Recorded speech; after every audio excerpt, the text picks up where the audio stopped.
Welcome to LOA Today. Walt Thiessen and life coach Wendy Dillard here. Today is Tuesday, December 26th, 2017, day after Christmas, our second show of the day. And once again, your daily dose of happy. And Wendy, it's been an exciting holiday season that's finally drawn to a close, but lots of great stuff happening. And I hope you had a holiday season that was one to remember.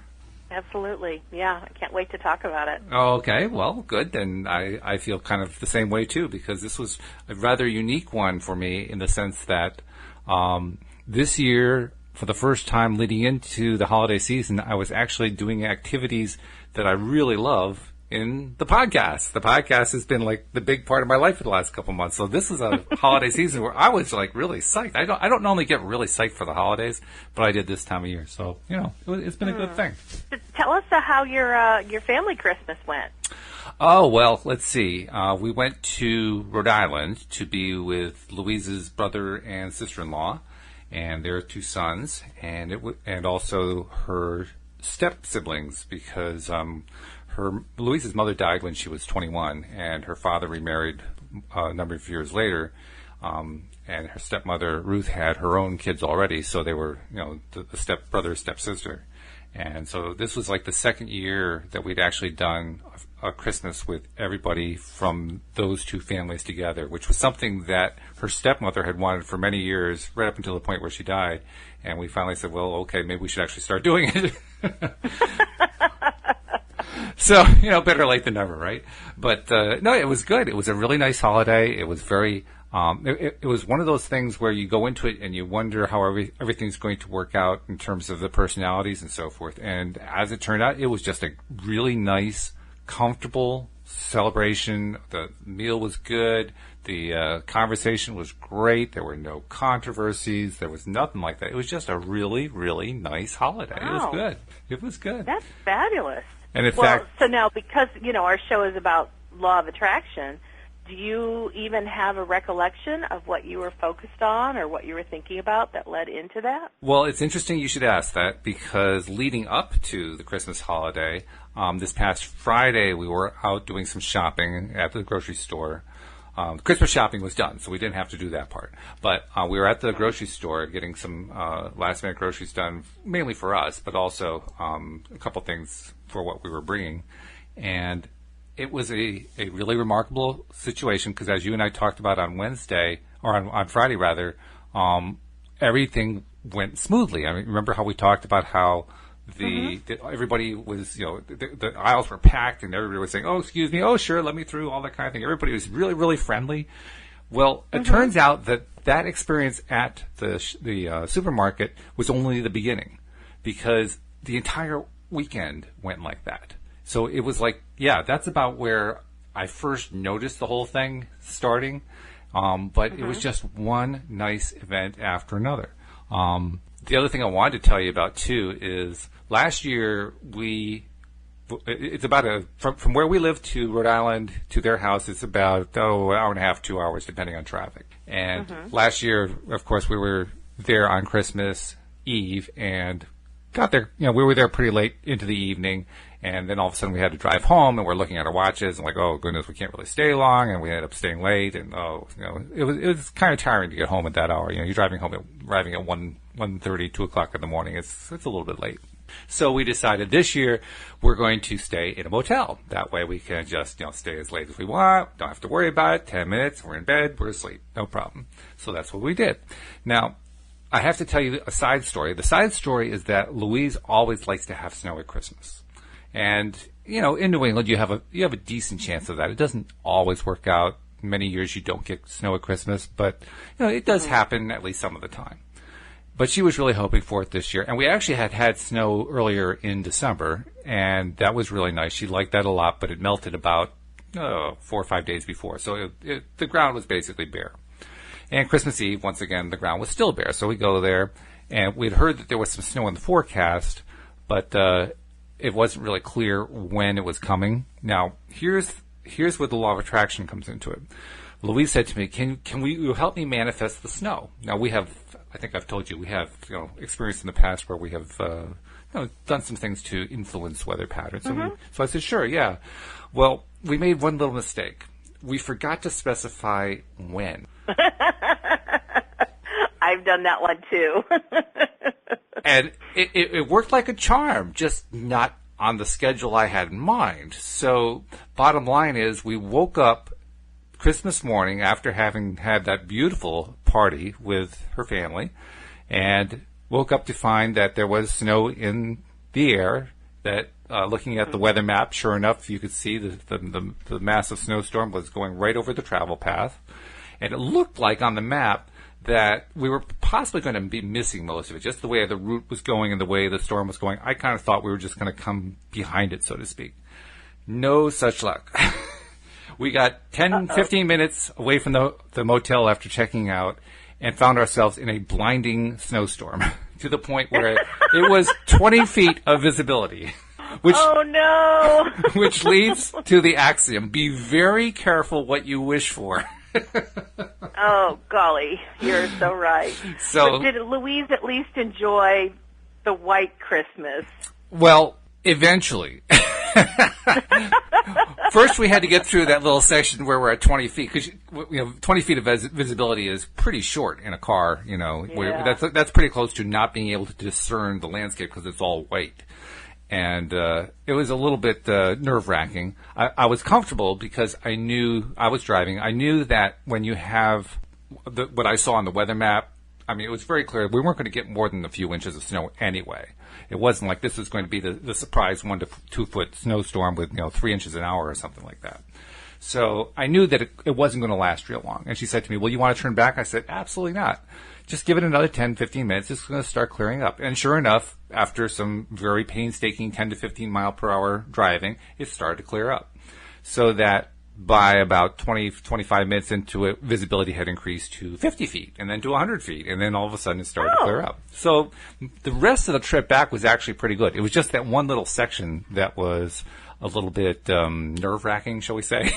But it was good. It was a good trip. And what the nice part is, right after you have a snowstorm, how the trees are all laced with the little bits of snow all over them. It's like, this winter wonderland kind of a thing. So the rest of that trip was just, it was like a Christmas card the rest of the way. So the last third of the trip was beautiful, absolutely beautiful. So it was all great, just one little part that was a little nerve-wracking, but the rest of it was wonderful.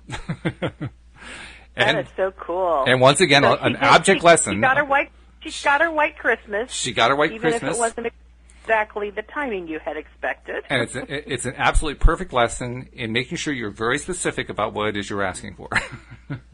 Absolutely. Yes. That reminds me, when, we were planning for our Christmas, I had family coming from 3 different sections of Texas, one of which was 3 hours away, but that family was going to have to come in 3 different cars. So we really wanted the weather to be good for them, and like 10, 15 days out, what was forecasted on the day they would be traveling, actually they'd be traveling on 2 or 3 different days, it was going to be icy and sleety and ugly. And so I thought, okay, well, we're 15 days out. I can plan for this. Okay. What I've come to learn is when you have enough ramp-up time, you can easily influence the weather the way you want, because the weather has time for all the patterns to shift. Oh, yeah. And so I had like a 3-day block, Saturday, Sunday, Monday. I wanted it to be bright and sunny and clear, like no precipitation, bright and sunny. I was not concerned about the temperature, although Saturday there were some things that we were going to do outside, so I wanted it to be at least in the upper 40s, 50s. So it's like those were kind of loose parameters, but as the days were getting closer, I was seeing the weather pattern shift, and what I asked for in terms of weather was exactly what happened, because we were having major precipitation, and boom, I mean, it was pouring rain Friday night. By Saturday morning, it was bright, sunny, and dry. Wow! And not even any humidity left over in the air. It was amazing. And now today, because today could be whatever it wanted, it's dreary and rainy outside, but everybody's already traveled home safely, so it's all good. So it's okay. Yeah. Whether you have permission to go back to your normally scheduled program. So. Yeah.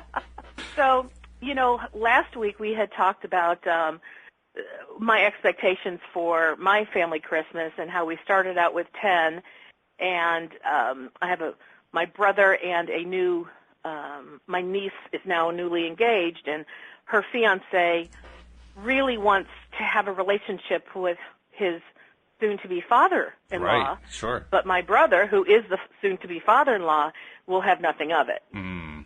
And so, I was just putting out my sense of, I was looking for some level of bondedness between the two of them to occur. And so then my family Christmas went from 10 to 14 because another part of our family all of a sudden was able to adjust their plans, and they were going to join us. And so now my thought of having all 10 of us around a table where it would kind of sort of force my brother to have to be at least at the same table as his new soon-to-be son-in-law, now I couldn't force that to happen because now we had to be, we had to have two tables in two different rooms. And so I just went, you know what, I'm going to trust the universe to manifest this however the universe wants to orchestrate it. My desire is simply that they begin to create a bond. Okay. And that was all I was asking for. And then, of course, that all of us would have a good time and we would have family connectedness. Sure.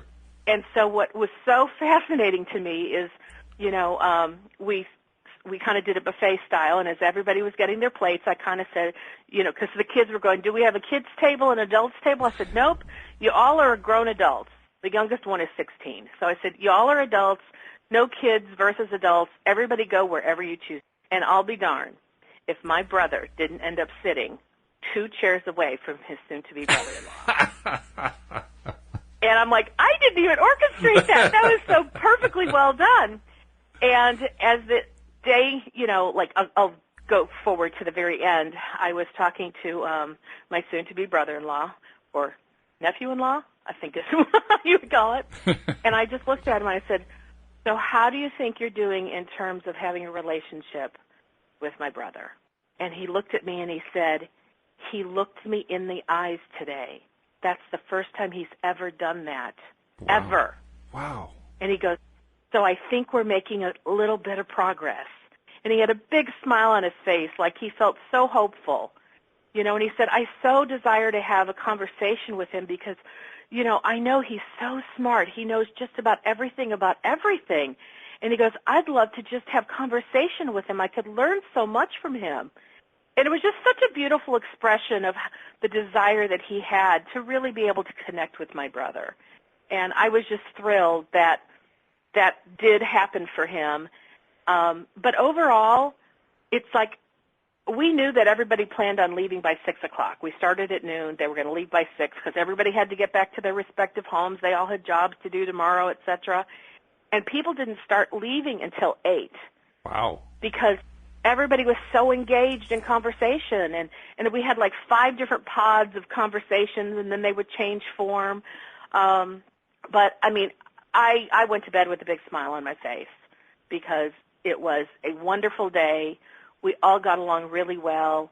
And the fact that, the bonding that I had set that I really wanted to see happen, I even saw how it was starting to happen, where my brother, what he had done in the past is he would literally turn his back every time this young man was in the room. Wow. It's like he just could not look at him. He could not be facing his direction. And I saw where throughout the day that was no longer the case. Even if they weren't conversing, my brother wasn't turning his back on him anymore. And I'm like, yes, this is progress. That's very cool because I know how important it was to you to be able to have that. And you manifested exactly what you hoped would happen, even though it seemed like it was getting out of control, which is the way manifestations always happen. They never happen straightforward. It's just amazing. Yeah, it never happens the way you think it does. Never. And that's why I had kind of started to recognize I was trying to control it and orchestrate it a little bit too much. And that's when I went, oh, Wendy, just let go of this because the universe can orchestrate this in a way that is so beyond what I could possibly do.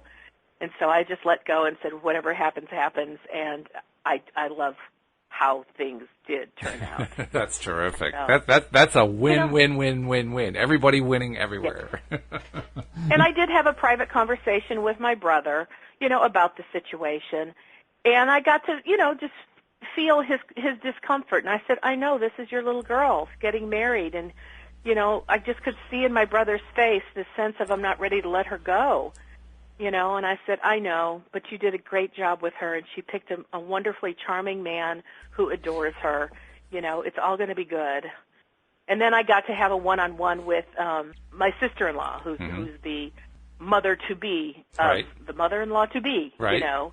And she said, no, she said, I'm okay with this. And she said, I wasn't, but I am now. I've gotten to a much better place. And I said, well, I think with you being in an okay place with this marriage-to-be, I said, I think this is going to help, my brother, who's her husband, come around. And she said, yeah, he's going to come around. And so just even having those little private conversations made me feel like just talking about it, we were stirring up the energy, because I know with law of attraction, that's really what law of attraction requires in order to move things along in a certain direction. It needs energy where there's something being broadcast. And so I kind of did my part in helping the broadcast signal go out that everything's going to be okay. And when they get married in October, everybody will be on the same page. And so that felt delightful, that was definitely put in motion. So, yay! Yeah, yay indeed. You had a lot of victories in all that. That was just one win after another. Fantastic. So it was. Kudos. Well, and so that kind of brings me to the topic that we're going to talk about today, which is expressing love, appreciation, acknowledgement, and celebration. Because even though I have just done that, I've done a bit of expressing my appreciation and celebration for all that went down. Whenever you get a room full of people together, it's just fascinating to pay attention to what people talk about and how they talk about it. Oh, yeah. Especially in a family. Go ahead. Especially what? I'm just saying especially in a family, because family dynamics are ingrained practically in steel, and whenever there's any kind of shift that goes on, it's pretty major. So you had not only some major shift going on, but from what you're talking about, it sounds like those dynamics really shifted for the better. They did. And there was this one point I was my kitchen sink is really close to the kitchen table where almost everybody was congregated in their conversation. The kids were all off somewhere else, like doing tech things, but the adults were kind of all hanging in one area. And so while I was doing the dishes, I was able to listen to the conversation going on, which was really an interesting vantage point, because I wasn't sitting at the table to actually add to the conversation, but I could be kind of like the fly on the wall. Right. So I was listening. Right. And the conversation somehow geared toward talking about somebody that, like, I think my sister was friends with this gal, like when they were in high school. And so it's like, hey, have you seen so-and-so? And it's like, yeah. And it's like, even though my family is all in different parts of Texas now, they still all are connected to this same group of people that they knew in high school. And so they just kind of started talking, and then it was like, oh, well, did you hear that they're not together anymore? And it's like, no, well, what happened? And it's like, well, I saw such and such on Facebook. And I was like, oh, the family was now engaged in some really juicy gossip sessions. And so I'm just listening, and I'm listening, and I'm listening. And after a while, I thought, this conversation, in my interesting point of view, wasn't exactly going in any edifying, positive, uplifting place. And not that, that's the end of the world, but I just thought, well, we've kind of spun this one into the ground, or, the family did, and I didn't even know these people, so I had nothing to participate in or contribute. So I finished the dishes, and I come and I sit down, and I join the family, and they're still talking. It's like, oh, well, this one was cheating. Well, how long has that been going on? Well, I think it's been going on for this long. And, oh, really, you're kidding.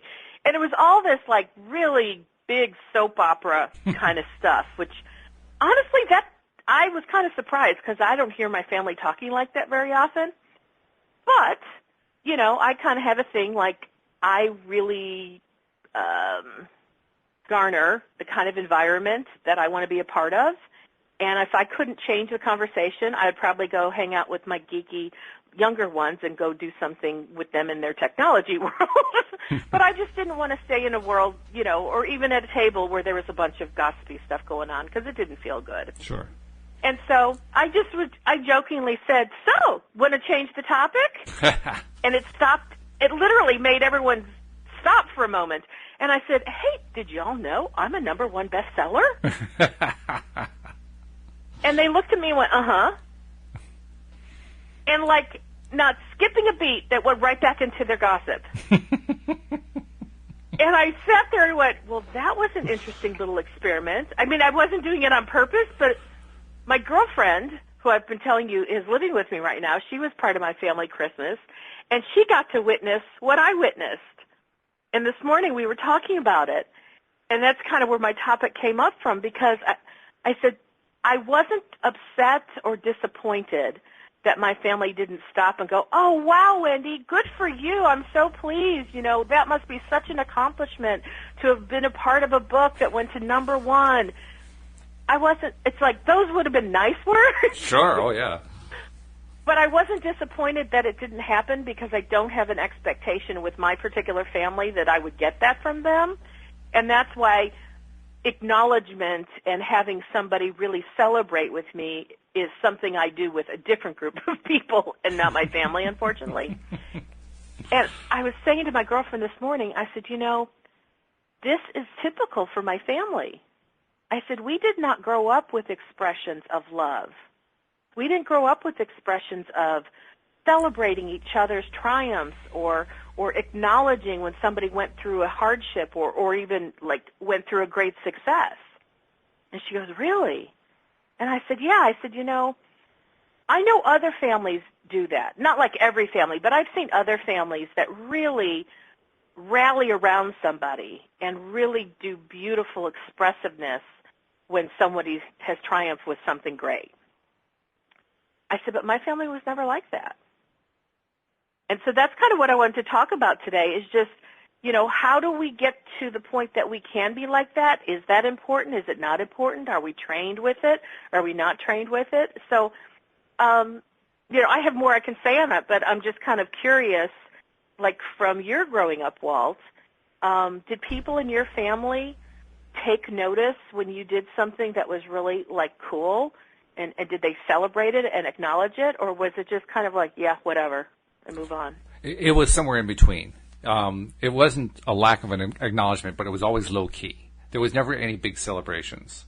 So, you know, if you, I don't know, if you got straight A's on your report card, it was like, whoa, you got straight A's in your report card. That's great. And that was about it. You know, it wasn't like it wasn't acknowledged. It was acknowledged. We just weren't a particularly emotive family. We didn't emote a lot. There wasn't, except for my sister. My sister has sort of a dramatic aspect to her personality, so she could be somewhat mercurial about it in terms of getting excited and so forth. But the rest of us, no, it was always very low-key. Now, I can say that with the Christmas we just had, I had not quite the same situation. It really wasn't. But I had a somewhat parallel situation in that I was in a conversation with the stepbrother and his wife, and their stepson was their son, so the step-nephew, I guess that is. I'm not sure what that is. But Daniel doesn't seem to have an idea. I feel bad for him.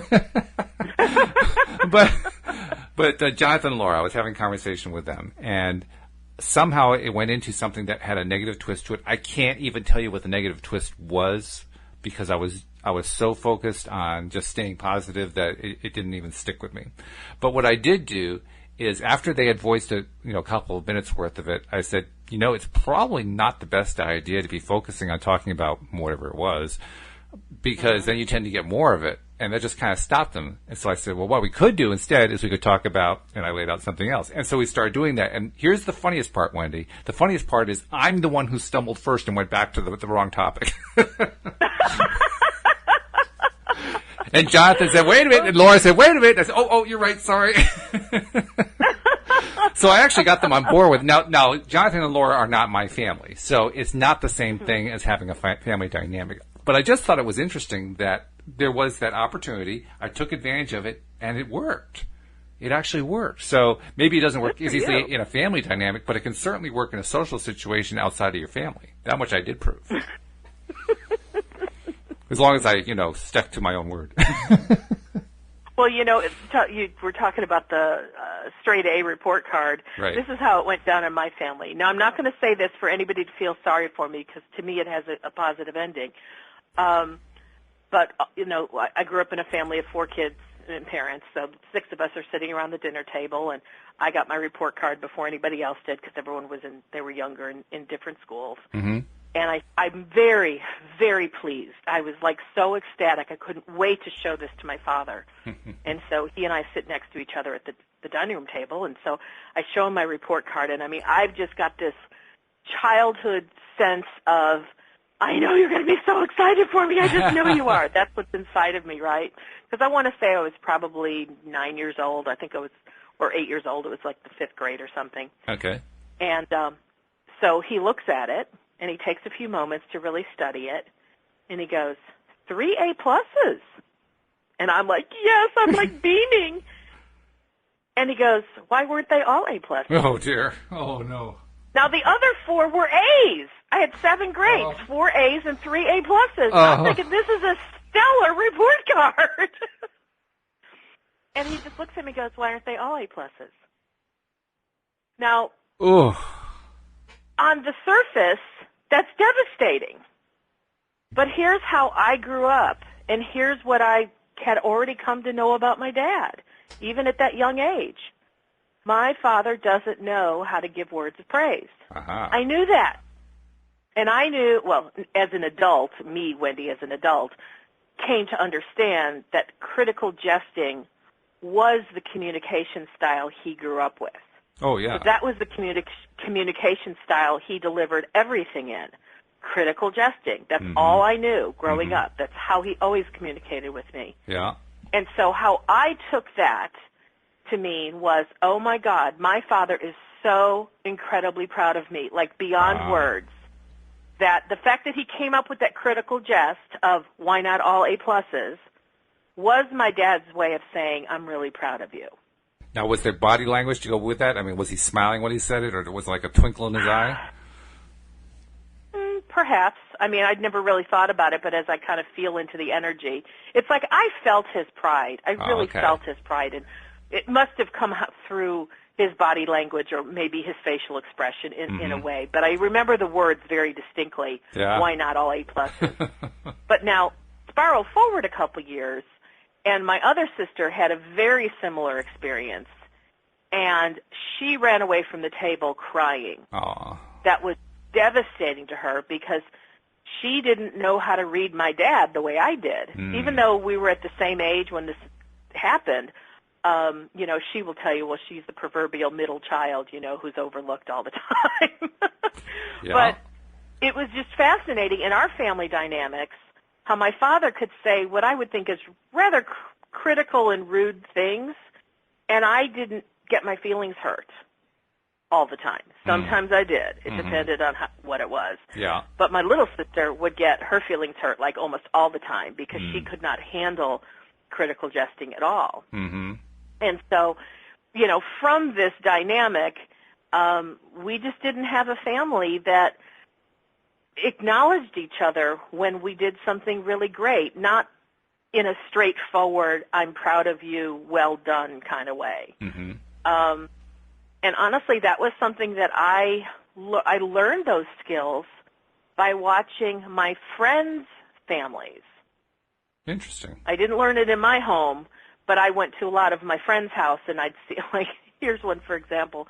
My best friend, her name was Nancy growing up. That was her name. I only say that because she changed her name when she became an adult. Oh, I was going to say, I was going to make a joke about that. It turns out she actually did change her name. Well, and it's weird because now she goes by Nan. Oh, okay. And I can't call her Nan when I think of a childhood story because she was Nancy then. Sure, that's understandable. But what I noticed at Nancy's house, it was her and her younger brother, and her mom would say, hey, kids, I'm going off to the grocery store. And Nancy and her brother Patrick would go and hug her goodbye and say, I love you. Wow. And I'm thinking, this is so not like my household. And I thought, this is absurd behavior. What is wrong with these people? And I watched this over and over. But, the more I saw it, the more I went from absurd, I thought this was absurd, to now this has me curious. And then over time I went, this is really sweet. They love each other, and they actually express it to one another Even when someone's going to be gone only for an hour because they're going to the grocery store and they're on their way back. And I went, but not only do they hug one another, but they say, I love you. Mm-hmm. And I'm like, we don't, and that's when I realized, I think I was about 17, 18 years old when I went, I don't ever remember other than being a baby, Mm-hmm. I don't remember there ever being expressions of I love you in my family. Mm. No one ever said that. And I went, that's kind of bad. At least that's what I thought. I went, I want to be part of a family that's loving. I mean, I didn't need the Norman Rockwell picture, but I went, I want there to be something more than the critical jesting, because that we had in abundance. Yeah, right. And so I think it was 18 years old, and it was a really big deal for me when I expressed to my mother, when these moods struck me as appropriate, and I told her, I love you. And she looked at me, and we both knew that was the first time those words had ever been spoken to each other. Wow, really? Yeah. Oh, my. Yeah. Big oh my. Yeah. And then I did that with my father when I was 19. And it was another one of those things where he looked at me like he knew those words had never been expressed, and there was like shock and awe. I don't remember if he said it back to me or not, but the fact that I broke the pattern Right. by daring to speak those words was like a first. And then I did say to my parents, I said, I am going to start hugging. I am going to be a hugging kind of gal. And they looked at me, and I hugged both parents, because we would hug like our grandparents when we went to their house, or our aunts and uncles that we hardly ever saw. But we didn't like hug each other. Mm-hmm. And I just said, I want us to be a hugging family. And I will tell you, today, we're a very, very hugging family. Oh, how nice. We might even hug 2 or 3 times as someone, like one of my sisters, as she was leaving yesterday. We'd already hugged in the living room, but now we were in the foyer, and she, like, hugged me again. I mean, that's how much of a hugging family we are. And I really know, Walt, I started that. That's very cool. I mean, to have to know you had that kind of influence, and it shows when you have confidence in yourself, because that's what really happened. You had confidence in yourself. Anyone is able with confidence to shift family dynamics for the better. And it sometimes is something as simple and direct as what you did. You just kind of broke the ice on something that had never been done before. Now, I have to admit, I'm a little surprised that there had never been that kind of expression, just because that wasn't my experience. My experience was like, once again, somewhere in the middle, where it wasn't like we were devoid of any expressions of love or compassion or anything like that. We had them. They were just always low key. And it wasn't until later that they, perhaps warmed up even more. But for instance, like if it was a traditional family in the sense that my dad worked, my mom stayed home, so she was the quote housewife unquote. And when he went to work in the morning and when he came home at night, there was always a goodbye greeting and a hello greeting and a kiss and a hug and all that kind of thing. But that was where it was limited to. For the most part, it wasn't Daddy's leaving, so say goodbye to everybody. He had to get out of the house. He had to get to work. It was that kind of thing. So it was there, but it wasn't there in abundance. And what you described is a situation of going from barren to overabundant. And that's like, wow, that's a big shift that went on there. So it proves that one can have a very positive, powerful impact even on a long-standing family dynamic. That's great that you proved that. Thanks. And I like knowing that I was able to make that level of difference. But simultaneously, I will say, it's not like my family was void of any expression of affection. Oh, good. I feel a little bit better then. Because I was wondering, like, how do you go through life like that? Well, because, here's just the odd thing. Our family couldn't say the words. Oh. But, and we didn't do the hugging thing, but let's say there were 3 siblings sitting on the couch and we're all watching TV. Well, usually somebody's legs were hanging over somebody else's lap, or somebody was literally putting their head on somebody else's shoulder, or somebody saying, hey, play with my hair. So we had that aspect of affection. It just, we didn't say words. The words and if weren't words there. came out of our mouth, it was always critical jesting. Or we were picking on each other. Okay, I got it. Yeah. Well, that makes more sense. So, but we'd pick on each other and laugh at the same time. So that critical jesting was always meant as an expression of love and affection. Mm-hmm. Yeah. It's just that it was said with words that weren't kind. Which, of course, is like self-contradictory in a sense, and you always sense that contradictory nature somewhere below the surface, even though it never gets mentioned. Yeah, I mean, and it's something that, for me, growing up, caused me to feel not solid in relationships. Mm-hmm. And so what happened to me through the course of many different things occurring in my life, I felt being congruent in how I communicated was really important. And by the time I hit Bible college when I was 21, 22, I stopped the critical jesting like cold turkey. And it wasn't because I was in Bible college. Well, you know what? Maybe it was, because to speak with a critical jest felt wrong in an atmosphere where you're all like Bible students. And people, now I'm in Texas going to Bible college, and so I was reared in Chicago where critical jesting is kind of a cultural norm. Yeah. But now I was with people from international, origins. Right. And I just thought they're not going to understand. They'll think I'm being rude or cruel. So it was kind of a cold turkey thing for me, and I stopped being a critical jester, and I started being more affirmative with how I expressed my love or appreciation or acknowledgement for somebody. And when I did that, I have to say it felt so much better to me. I mean, sometimes I miss critical jesting because I could get much more, I could get people to laugh. There's a lot of joking that I learned how to do with critical jesting. Oh, sure. But when I was willing to be okay with I'm not getting the laugh, I looked at, but what am I getting? And I would get expressions of other people that I could tell they were just eating up my expressions of love or appreciation, and they really received it in a way that would really touch my heart. And I went, this is way better than critical jesting. Yeah. Yeah, it's much more effective. And so then I started to pay attention to do my words match my tone of voice and my body language.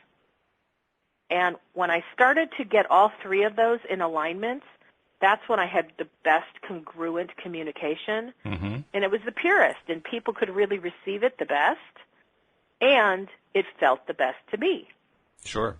Yeah, that's what I was going to say. When we were kind of talking over each other, I was going the exact same direction. You pulled them all together, and when you pull them all together, the impact is more than 3 times more. It's, 10, 20, 30 times more. It's so much more powerful.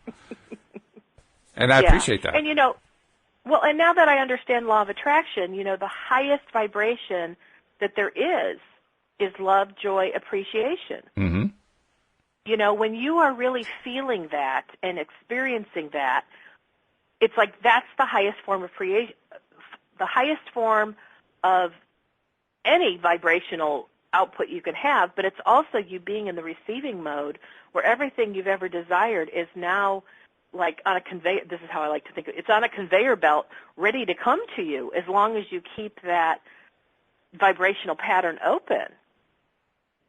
And who knows, maybe, I didn't know law of attraction when I was 18, 19 years old, but maybe that was how I began to open myself up to receive, because I saw what was, and I wanted it different. Oh, sure. And I started infusing love into my family through different ways of expression that had never been there. It's like Jerry Hicks often said while he was still alive, that people who come to Abraham Hicks's workshops or find their books or whatever, those books, those workshops, those tapes and so forth ended up in the hands of people who were ready to receive them. And what you're describing is the process of coming ready to receive the information. So yeah, I agree 100%. Of course it was setting up for later on running into in various ways law of attraction teaching. It had to. How could it not? And the fact that you start setting it up at that age was terrific, because that's really the best time to start doing it. That's when you start basically asserting yourself as an individual living your life. And when you do that and you do it in a positive way, well, we already know what happens with that. That leads to all kinds of good things. But it especially leads to, among other things, learning about the law of attraction. Mm-hmm. Now, and one thing I want to do before we go any further here, if this is a conversation, as most of them are, that you're really digging, you're really getting into, just take a moment and share it on social media, because we're trying to get the word out to as many people as possible about these podcasts, the fact that they're daily, that you get your twice daily dose of happy, and that it's a great way to insert positivity into your life. Other people need that too. So just take a moment. If you're liking this, just go to your Facebook or your Instagram or your Twitter or Reddit or whatever you use, and just put on message. Please just say, "Hey, I'm listening to LOA today," and just say one sentence about why you like it. Because it'll not only help other people, it'll help you, and it'll help us too. It helps everybody. So that's it. And I agree. And I totally agree. Because I can't imagine doing any kind of work in life that is more valuable than spreading love, joy, appreciation, acknowledgement, celebration, a positive daily dose of happy.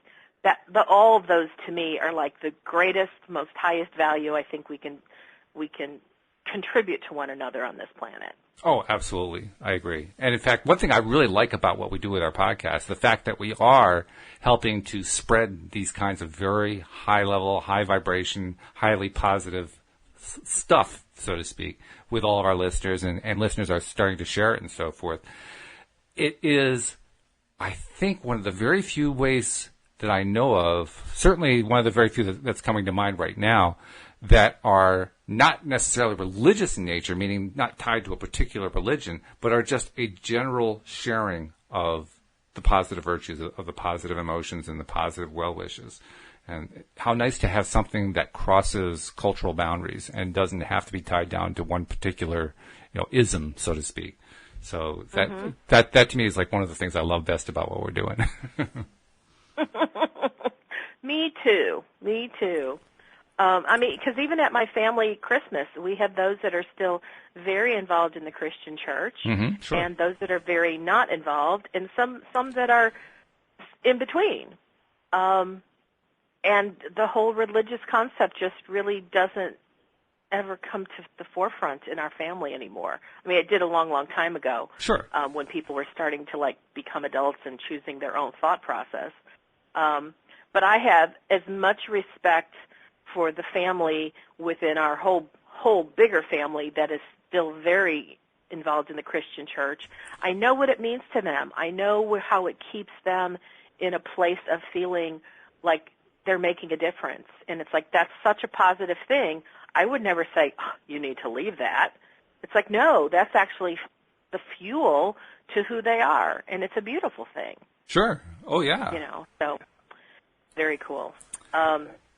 While you were talking a few moments ago, I was thinking a little bit more about something in my family that I hadn't thought of in a long time, which was how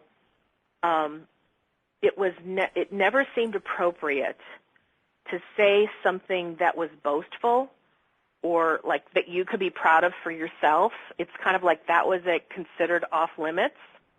And so as a kid, there would be times that someone in the family would say, "You're just so boastful." Because if I said I was good at something, it's like that was not considered acceptable. I couldn't say I was proud of myself or I was good at something.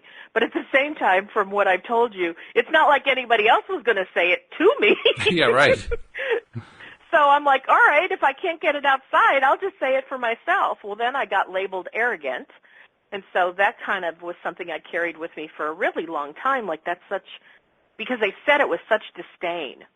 I knew they were saying this is bad. And because I focused on that, I don't like being called names that have a negative connotation. I focused on it a lot, and I've been called arrogant many times in my life. But probably in the last, maybe 5 or so years, I realized, arrogant's not such a bad word. That just means this is how I've learned to reframe it. When someone says I'm arrogant, it's because really they're jealous.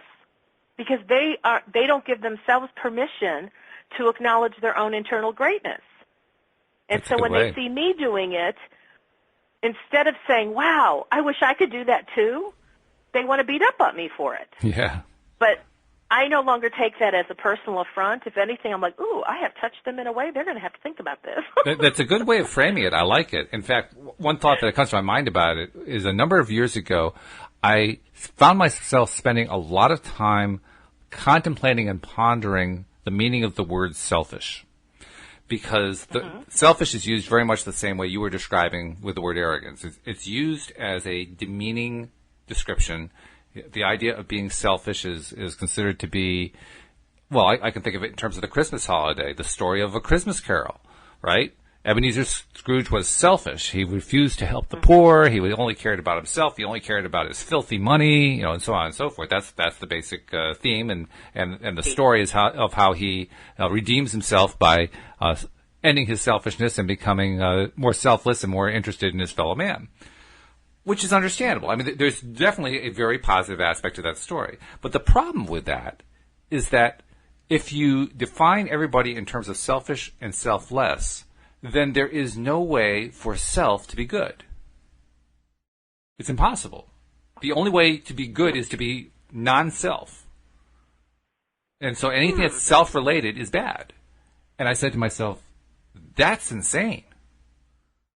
So when Abraham Hicks comes along into my life, and I'm listening to the workshop tapes and so forth and reading the books, and they're saying things like, everyone is selfish, and this is a good thing.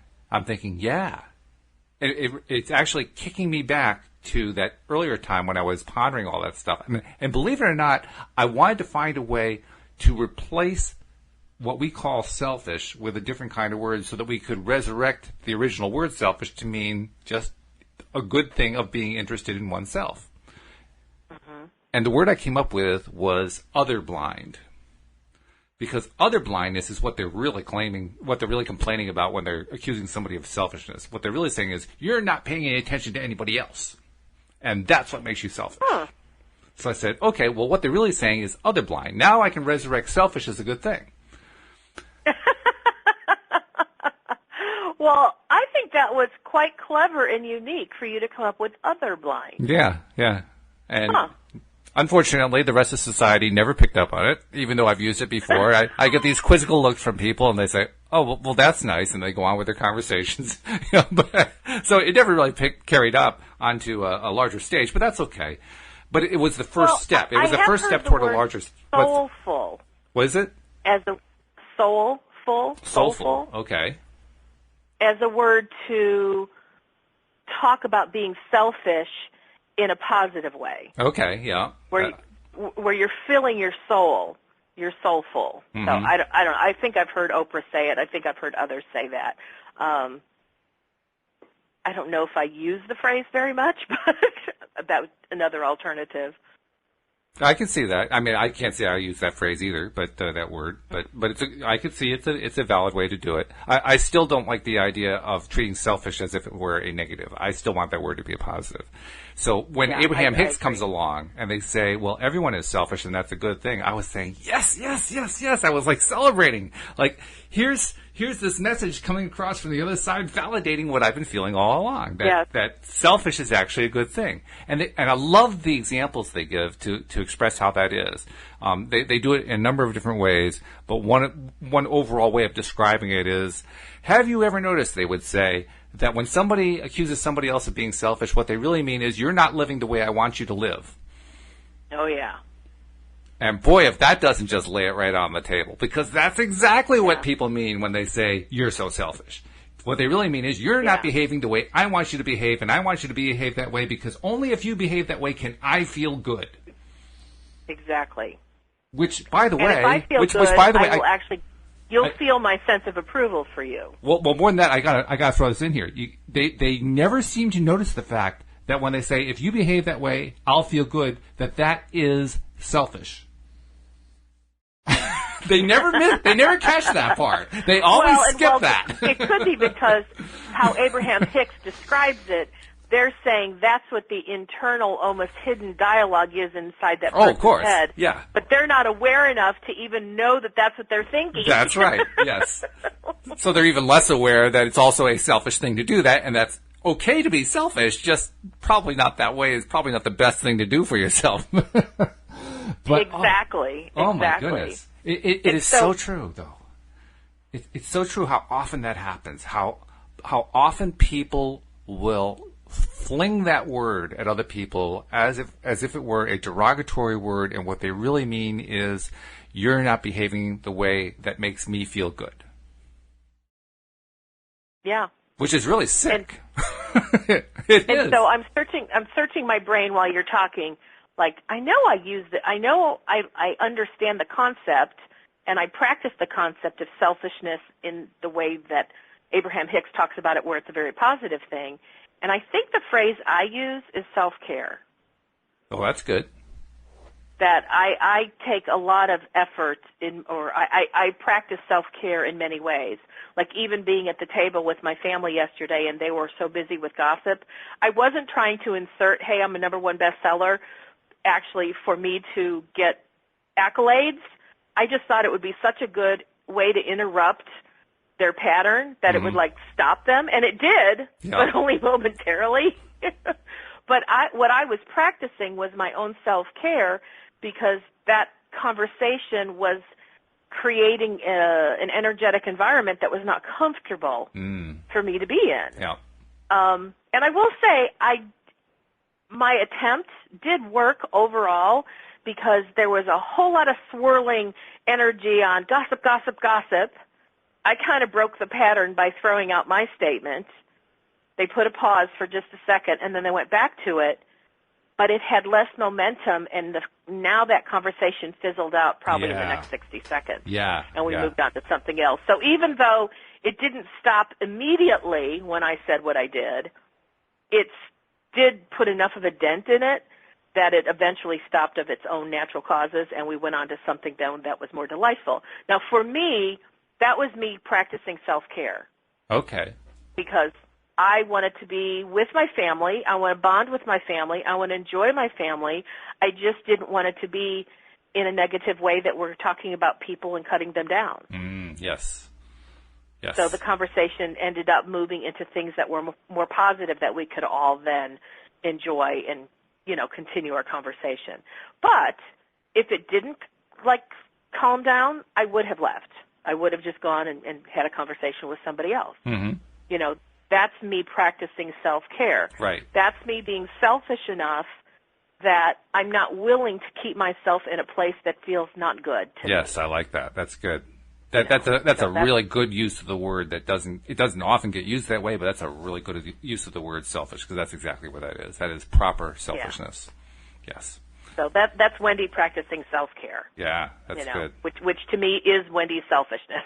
Yeah. And I still marvel at the whole idea about how people use the word selfish. Especially, I marvel at it when I understand the 3 laws of the universe as presented by Abraham Hicks, because their presentation of it in the book Law of Attraction is, the first law is the law of attraction, which I would say is like, attracts like, the way they say it is that which is like unto itself is drawn. Personally, I like my wording better, but theirs is perhaps more accurate. The second one... Theirs is probably more King Jamesy. King James, yes. That's good. I like that. So the second one is the science of deliberate creation, which is pretty much what we expect it is. That's where you're trying to apply the law of attraction. The third one is the art of allowing, which I'm still fascinated by the fact that a universal law they label as an art. I think that's really interesting. But the art of allowing is essentially, I am willing to be what I am, and I'm willing to allow others to be what they are, which is the diametric opposite of defining selfishness as, I want you to behave the way I want you to behave because it will make me feel better.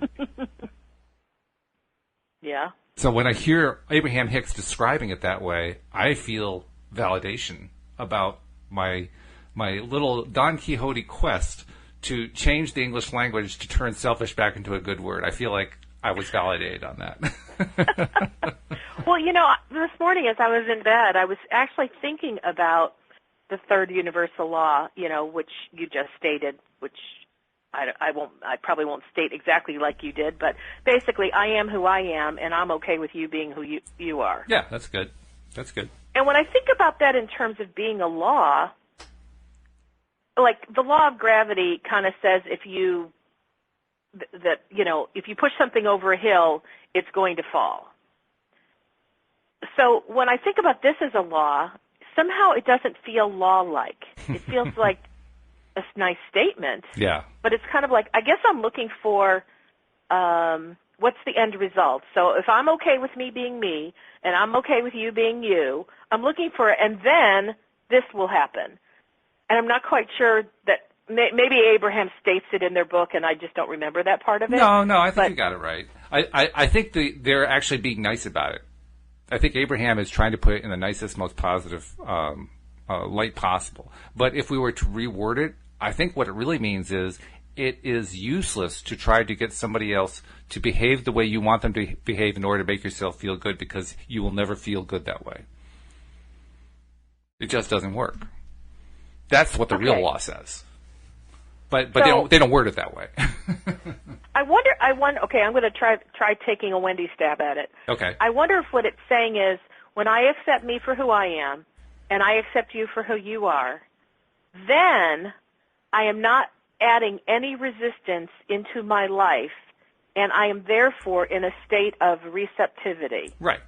Where I am. That is the law of allowing. Allowing is being in a state of receptivity. Right. So that you can allow things to flow to you. No, absolutely right. I think you've nailed it. That's exactly what it is. Yes. And well, that's cool, because I woke up with that question, really a burning question this morning, going, I want to understand what that law is really trying to tell me. What benefit do I have? That's really where I was. What benefit is there to me accepting I'm okay with me and I'm okay with others? What do I get out of it? Well, I think you've defined it. I get a lot. Yeah. You get everything. It means I get to be in a state of receptivity. That's right. That's like the ultimate state of beingness. So, okay, I got that one handled. So what do you get out of it? You get literally everything out of it. Without accepting that law, you don't get anything. Nothing good happens. You don't get nothing. None of the stuff that you're trying to attract actually arrives until you're willing to accept that law. Yeah, because if I'm not accepting me as me, I'm throwing up resistance. Right. If I'm not accepting you as you, I'm throwing up resistance. Right. That's cool. So I don't know why I want so desperately to say this, but I do. I was reading some email, and it had all these steps on, how to do good stuff, and it was talking about the I am statement. Mm-hmm. And, it was suggested to write down like 10 or so I am statements, and then look at kind of like say them out loud, and the ones that feel really good to you, like those are really good affirmations, and the ones that don't feel so good to you, you have a little bit of work to do. Okay. And interestingly, I could only come up with, because I didn't spend a lot of time on it, I could only come up with one, and it was, I am inspiring. Ooh. And when I say that, it's everything in me resonates as solid gold.